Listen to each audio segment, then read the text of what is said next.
수초가 잘 자라지 않는다는 초보자의 고민에 사람들은 말합니다. 조명 시간을 늘리셔야 합니다. 바닥재를 소일로 바꾸시고 바닥비료도 추가해보세요. 액체비료도 넣으시면 더 좋고요 라고 말이죠. 오늘은 실험을 하나 해볼 겁니다. 두 개의 어항에 똑같은 조명과 여과기를 준비하고요. 왼쪽 어항에는 주로 샌드라고 불리는 바닥재를 세척해서 넣습니다. 이름 그대로 모래가 맞고요. 비료 같은 건 넣지 않았습니다. 다른 어항에는 소일이라는 바닥재를 넣습니다. 소일 중에서도 비료 성분이 풍부한 수초 전용 소일을 선택했지요. 여기서 한 가지 의문이 생기죠. 과연 모래에서도 수초가 제대로 자랄 수 있을까요? 우리가 아는 일반적인 육상식물은 중력 아래에서 물과 영양분을 뿌리로 끌어올려야 해서 토양의 구조와 비옥도가 생존에 매우 중요합니다. 반면 수초는 물속에 잠겨 있어 주변 전체가 영양분이 들어있는 환경이 될 수 있고요. 물속에 녹아있는 영양분을 잎과 줄기를 통해서도 흡수할 수 있도록 진화했습니다. 따라서 뿌리로만 먹고 사는 육상식물이 아니라 물속에 있는 영양분도 함께 사용할 수 있는 수생식물이기 때문에 모래와 같은 단순한 바닥재에서도 자랄 수 있는 것입니다. 그런데 이 완벽해 보이는 물속 환경에는 딱 하나 결정적으로 부족한 게 있습니다. 바로 이산화탄소입니다. 왼쪽은 모래바닥으로 세팅한 대신 CO2를 공급했고요. 오른쪽은 영양이 풍부한 소일을 사용했지만 CO2는 공급하지 않았습니다. 앞으로 편의상 이 두 어항을 각각 샌드 어항과 소일 어항이라고 부르겠습니다. 그 외 조명, 여과, 수초 종류와 식재 위치까지 모든 조건은 동일하게 맞췄습니다. 조명은 하루 8시간 틀었고 환수는 일주일에 한 번 30%만 했습니다. 과연 어느 쪽이 수초가 더 건강하게 자랄까요? 투표 결과대로 소일의 무이탄이 더 건강하게 자랄까요? 세팅 후 나흘이 지났습니다. 소일 어항 쪽 수초들은 자리를 잘 잡았고 샌드 어항 쪽 수초들도 잘 잡은 것 같네요.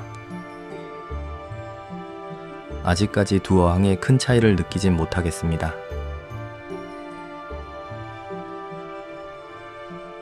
수초의 잎에 무언가가 생겼습니다. 이건 솜터리끼라고 하는데요. 주로 이산화탄소의 농도가 낮거나 고르게 분포되지 않을 때 찾아오는 불청객입니다. 두 어항 모두 솜터리끼가 찾아왔지만 샌드 어항 쪽은 소일 어항보다는 덜 생겼습니다. 솜터리끼는 생이새우 몇 마리를 넣는 것만으로도 쉽게 해결하실 수 있습니다.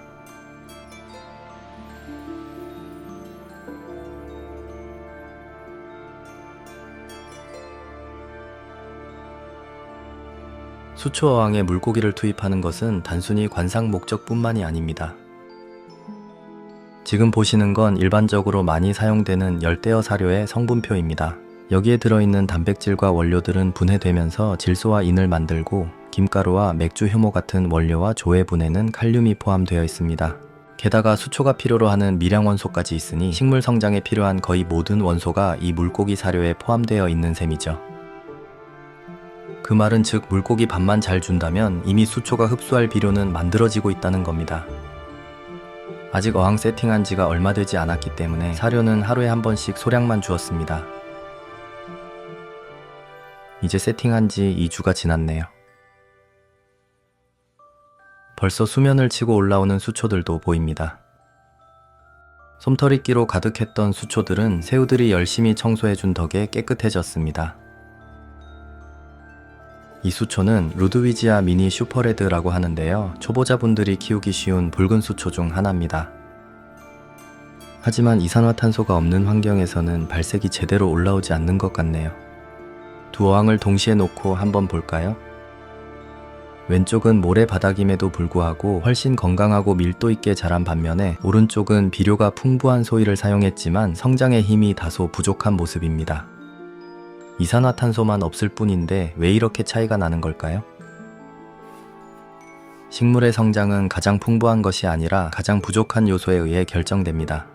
이 이론을 제시한 식물학자 리비히의 이름을 따서 리비히의 최소량의 법칙이라고 합니다. 예를 들어 수초에 필요한 영양소 A, B, C가 각각 3대 3대 1로 있다면 가장 부족한 일 때문에 나머지도 결국 1만큼만 흡수할 수 있다는 것입니다. 세팅한 지 3주가 지났습니다. 지금 보시는 수초는 로탈라 홍콩이라고 하는데요. 소일어항 쪽 발색은 약간 노란색에 가깝습니다. 반면에 샌드어항의 로탈라 홍콩은 노란빛과 붉은빛이 함께 나타났고 광합성으로 만들어진 산소가 기포 형태로 나온 펄링 현상도 관찰됩니다. 소일어항 앞쪽에 심은 레이네키 미니라는 수초는 점점 시들어가는 느낌인데요. 보통 입문자분들은 수초를 심고 나서 이렇게 시들어갈 때 죽어간다고 생각하고 비료를 더 넣거나 조명을 더 강하게 주는 경우가 많습니다. 하지만 그런 행위들은 결국 악성이끼만 발생하게 합니다. 조명이나 비료가 부족한 것이 아니었기 때문이죠. 이미 물속에는 수초가 이용할 영양분이 충분했다는 것을 이 샌드어항에 있는 수초들이 보여줍니다. 소일어항은 이산화탄소가 부족했기 때문에 물속의 영양분이 충분하더라도 수초가 이를 활용하지 못했을 것으로 보입니다. 세팅한 지 약 한 달이 지났네요. 소일어항에 죽어간다고 생각했던 수초들 먼저 볼까요? 레이네키 미니는 아주 느리지만 새잎을 내고 있었습니다. 따라서 수초를 처음 심으면 경우에 따라 며칠 정도는 시드는 것처럼 보일 수 있는데요. 이는 새로운 환경에 적응하면서 기존 영양분을 새 잎과 뿌리로 보내는 과정이니 최소 열흘은 지켜보시는 것이 좋습니다. 오히려 비료나 첨가제를 추가하면 적응이 더 늦어질 수 있어요. 로탈라 홍콩은 샌드어항이 소일어항보다 발색도 좋고 잘 자란 것이 명확해졌습니다. 더 신기한 건 따로 있습니다. 이 수초는 로탈라 로툰디폴리아 와야나드라는 종인데요. 얼핏 보면 샌드어항보다 소일어항이 더 잘 자란 것처럼 보입니다. 그러나 자세히 보면 샌드어항의 수초는 줄기가 곱게 자라는 반면에 소일어항의 수초는 구불거리는 형태로 자라고 줄기 곳곳에서 뿌리가 과하게 발생하는 모습을 보입니다. 이산화탄소가 부족하면 탄소 공급이 제한되면서 수초는 줄기세포의 정상적인 분열이 어려워집니다. 결국 줄기의 한쪽은 자라고 한쪽은 덜 자라면서 마디가 뒤틀리거나 구불구불하게 휘어지는 현상이 나타나는 거죠. 줄기에서 뿌리가 폭발적으로 나는 현상은 이산화탄소 부족으로 정상적인 성장이 어려워질 때 수초가 생존을 위해 보이는 적응 반응으로 볼 수 있습니다. 결국 소일의 영양보다 더 중요한 건 그 영양을 온전히 성장에 쓸 수 있게 만드는 탄소원, 즉 이산화탄소라는 걸 보여줍니다.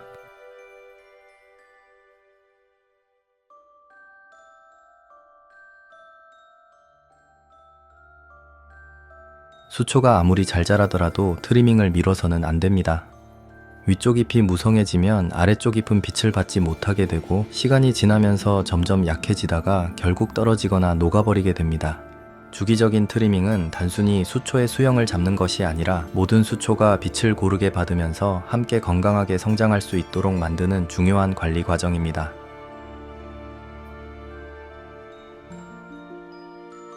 이 두 어항은 54일 차에 또 다른 차이를 보여줍니다.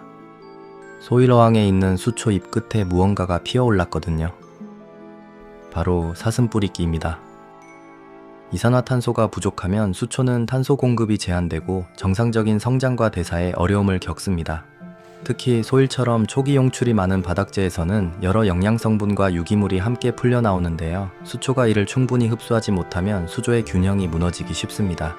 이런 조건은 사슴뿌리끼 같은 악성조류가 자리잡기에 유리한 환경을 만들 수 있는 것이지요. 샌드어항은 이러한 악성조류가 발견되지 않았는데요. 비록 바닥재의 영양은 적지만 이산화탄소가 충분해서 수초가 광합성을 활발하게 할 수 있었고 물속의 영양소와 유기물을 빠르게 흡수하며 수조를 안정적으로 유지했기 때문에 이끼가 자리를 잡기 어려웠을 것이라고 보고 있습니다. 이번 실험을 통해 제가 알리고 싶은 결론은 바닥재로 소일을 사용하지 말라는 뜻이 결코 아닙니다. 우리는 공기 중에 이산화탄소가 넘치는 환경에 익숙하기 때문에 육상식물을 키울 때 이산화탄소를 따로 신경 쓰지 않습니다. 하지만 물속은 완전히 다릅니다.